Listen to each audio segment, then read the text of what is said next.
Well, hi, you. Dolly, how you doing? I'm good. I'm ready for you. Are you ready for me? I'm ready for you. Well, Thank let's you. go do it. Delighted to meet you. A quick hello, Dolly, from the tiniest megastar in the boot-scooting world, and then it's down to the things that really matter. Making money or making music? Which pleases you more? Music. We ride it together. Would you do it for nothing? I would, and I have. Islands in the stream. That is what we are. No one in Meeting Dolly for the first time, it's hard to take your eyes off her. As somebody once said, Dolly's is a tiny body that takes up a lot of space, with a pretty face that's had, well, let's say, a bit of attention.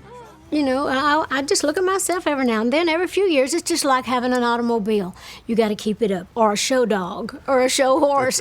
You got to groom them. Jolene, Jolene. Dolly Parton is the richest jewel in the country music crown, male or female. In fact, she's worth well over $500 million. Ladies and gentlemen, Dolly Parton! And at 67, she is an entertainment phenomenon.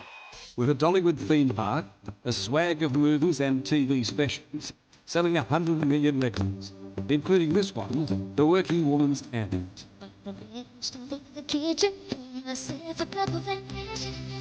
Tumble out of bed and stumble in the kitchen and pour a cup of ambition. Yeah. Where did that come from? Well, what I do every morning, I tumble out of bed and I stumble to the kitchen. And I thought, kitchen? What'll I do in the kitchen? Now I'm going to pour some coffee. I'm thinking, well, what'll rhyme with kitchen? Ambition. Cup of ambition. Oh, yes. I thought, yes. And I really thought that was one of my best lines. It's not a great line. Yes. Every once in a while, I'll come across a line and I think, whoa, thank you, Lord, because I know I wouldn't have thought of that on my own. Ain't that clever? So God gets the credit and you get the cash. Exactly. He can have the credit. I want the cash. Yeah, working 9 to 5. What a way to make a living. Now, for this little gal from Pigeon Forge, Tennessee, one of 12 kids in a dirt-poor family, Nashville, the country music capital of the world, was Mecca. I was just a white trash country kid from way back in the mountains. I mean, we were really, with no electricity. People always coming up to me and asking, Dolly, what's your secret? Dolly told a high school graduation class that she was off to the big smoke to become a star. She caught the bus out the next The day. men I meet, they ain't warm and friendly like the one in Virginia. First time I ever hit that stage in front of an audience and had a real microphone that made real noise, that I could hear my voice amplified and there were people responding. It was like a drug. It just shot right into my soul, and it's the way it's been ever since. Howdy, boys! Dolly makes no secret of the fact that men are her weakness. So she spent a lifetime singing about loving them and losing them. Jolene, Jolene, Jolene, Jolene. I'm begging of you, please, don't take my man. One of 3,000 songs she's written, Jolene was Dolly Parton's first smash hit. Incredibly, it's been recorded by 30 other singers in half a dozen languages. And Jolene is an iconic country lament about that other pretty woman. There was a girl that worked at the bank when my husband and I first got married, and she got a big crush on him, and I think he kind of had a crush on her. I know he was spending more time in the bank than we had money, so I called him on it. And so I just kind of took that little bit of, like that other woman kind of thing. Jolene, Jolene, Jolene, Jolene. I'm begging of you, please, don't take my man. So what resonates? Dolly, what do you think? Every woman can relate to it, and every man, really. I think women love it because I think we all know that there's somebody out there that could turn the head of the person that you love. I think everybody has that fear, and it happens all the time. But every now and then, I look at him sleeping in that lazy boy chair, and I think, where's Jolene when I need her? We have him now, come get him. Too late. Yeah, it's too late. Dolly's husband of 47 years, Carl Dean, is the mystery man of show business. In all that time, there's just one public photo of the two of them. Carl does not exist, does he?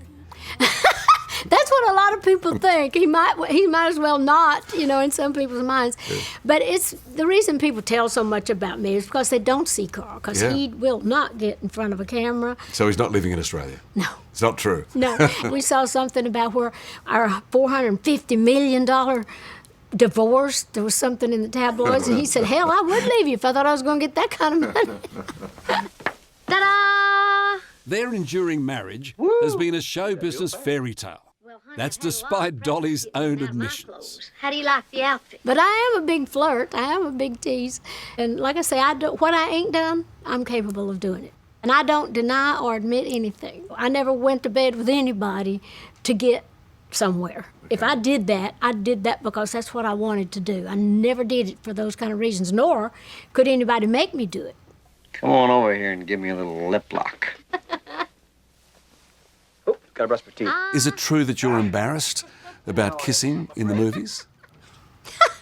It's always embarrassing when you have to kiss somebody in front of a bunch of people, unless you're a pervert, or doing a porn film. Maybe you'd enjoy that. When I kissed Burt Reynolds in the Best Little Whorehouse in Texas, Burt had his mustache and he has it blacked. He had some black on it.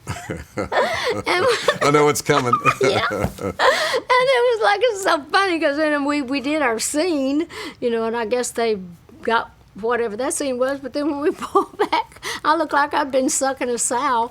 It was like I was all dark around. Islands in the stream, that is what we are. No one in between. For Dolly, music means memories, like Islands in the Stream, her chart-topping duet with Kenny Rogers, which she says reminds her of a long-ago favourite tour down under. I think it was about 27 years since I had been in Australia when we were there. I was with Kenny. The last time we were there was when Islands in the Stream was out. From one lover to another. And that evergreen country song was written by Australia's Robin Gibb of the Bee Gees. But Dolly has penned most of her memorable songs. But I will always love you. This Dolly Parton classic was #1 on the American country music charts for 2 long months. But it became an international mega hit when Whitney Houston decided to record it. And Whitney's version has raked in millions of dollars in royalties for Dolly. Your way. I thought my heart was gonna bust when I first heard it. I just had the radio on, and all of a sudden I just heard that a cappella part. And I was listening. It was like one of those things. I thought, what is that? And it was like, should stay. I would only be in your way. I thought, that's my song. And then when it went into, and I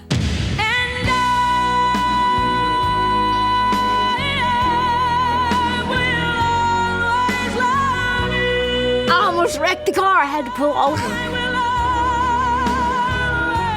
It was like somebody had just poured hot water on me. It was just the most incredible feeling you can imagine. You can imagine as big as that was, and as beautiful as that was, and as great as she sang that, and with all that music and that my little simple song, how they had it was just overwhelming. It was almost just overwhelming.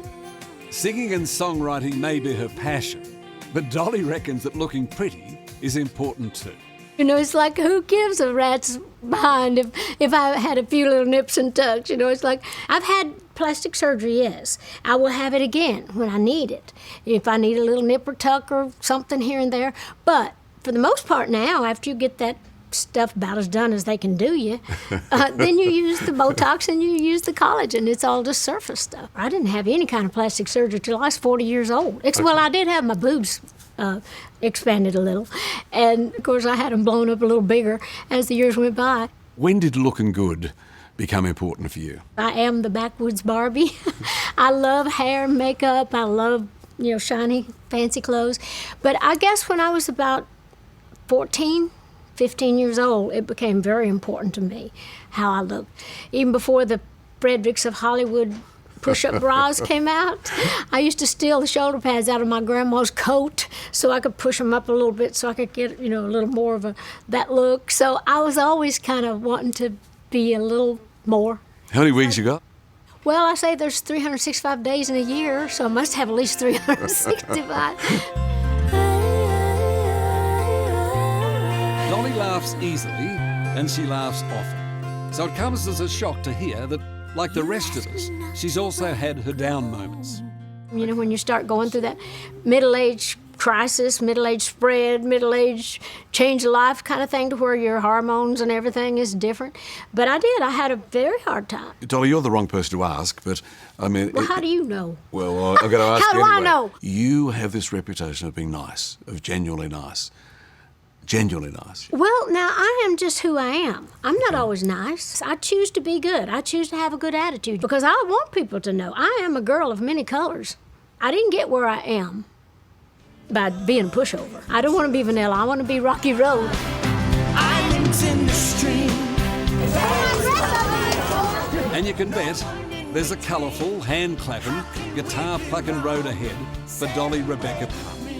She insists there's no plan to hang up all those platinum wigs or throw away the stilettos. Not yet anyway. From one love to another. In fact, she plans on bringing them and a big buses, I said buses, to Australia early next year.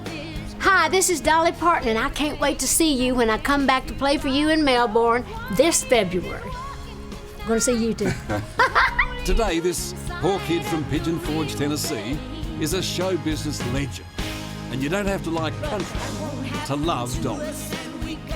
No, I'll never retire. As long as the Lord lets me be on my feet and my mind, and if I can keep my voice, then I'm going to do it. Because you love it? Because I love it. Yeah. I can't imagine my life without my music or my life without the business end of my music either. I mean, I love what I do. I love my job. Love it. Hello, I'm Liz Hayes. Thanks for watching. To keep up with the latest from 60 Minutes Australia, make sure you subscribe to our channel. You can also download the 9 Now app for full episodes and other exclusive 60 Minutes content.